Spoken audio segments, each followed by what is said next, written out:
खुशी की बात है कांग्रेस पार्टी के लिए हरियाणा प्रदेश में जो 11 साल से संगठन नहीं बन पाया था उसकी शुरुआत हो गई है और जो मेन कड़ी है जिलाध्यक्षों की उनकी घोषणा हो गई है।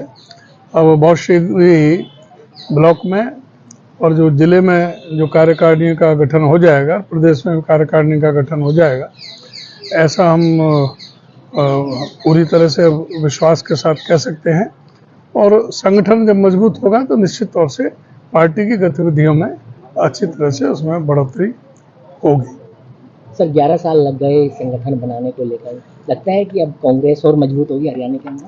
तो निश्चित तौर से जब संगठन होता है तो कुछ और मजबूती मिलती है। कांग्रेस पहले भी मजबूत थी हरियाणा में, बहुत आपने देखा होगा कि भाई पार्लियामेंट के चुनाव में भी कांग्रेस की वोट परसेंटेज भाजपा से अधिक था और विधानसभा में 0.6% का डिफरेंस रहा और उसके कई कारण थे, जैसे बताया कि ईवीएम मैनिपुलेशन भी था और ये जो वोटर लिस्ट में जो गड़बड़ी है और जब ये प्रूव किया है राहुल जी ने, तो ये सारा सभी जगह ये हुआ है। मेरे अपने विधानसभा में कम से कम 10,000 से ज़्यादा वोट जो है, जो डबल है, यूपी में भी हैं और यहाँ हरियाणा में भी हैं, 10,000 से और 15,000 के बीच में है। तो ये सब जगह ही ऐसे वोटर लिस्टों में भी मैनिपुलेशन हुआ है। अपने कई डबल वोट हैं, कई जगह हम भी उसमें देख रहे हैं। अब सारे हरियाणा में भी हम इसको चेक करेंगे, देखेंगे भाई कहाँ पर ये वोटों की गड़बड़ी हुई है। ईवीएम मैनिपुलेशन एक है और दूसरा जो वोटर लिस्टों की जो गड़बड़ी है वो अलग है। ये पूरी तरह से जो इलेक्शन कमीशन को एक हथियार बना करके भारतीय जनता पार्टी ने अपने एक डिपार्टमेंट की तरह यूज किया है इलेक्शन में। ये अब किसी से छुपा हुआ नहीं है। देखिए जो लिस्ट आई है, अगर इसको देखें तो इसमें सोशल इंजीनियरिंग का फार्मूला दिखाई दे रहा है।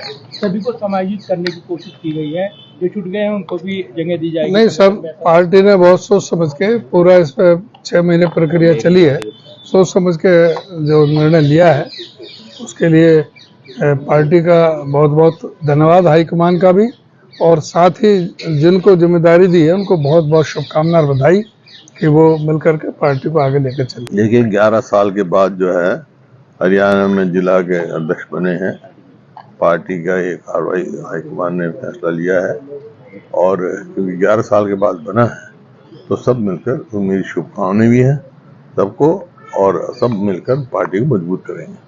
तो पहले जिले के प्रधान थे नहीं, हमारे जिले के हो गया, अब जिले की कमेटी बनेगी, उनके सचिव बनेंगे, वाइस कार्यकारी अध्यक्ष बनेंगे, वाइस प्रेसिडेंट बनेंगे, पूरा संगठन मजबूत रहेगा, नीचे तक बनेगा, ब्लॉक के भी बनेंगे। तो कोई भी संगठन हो, जब तक नीचे संगठन नहीं होता मजबूती पूरी नहीं मिल सकती, पूरी मजबूती मिलेगी पार्टी को।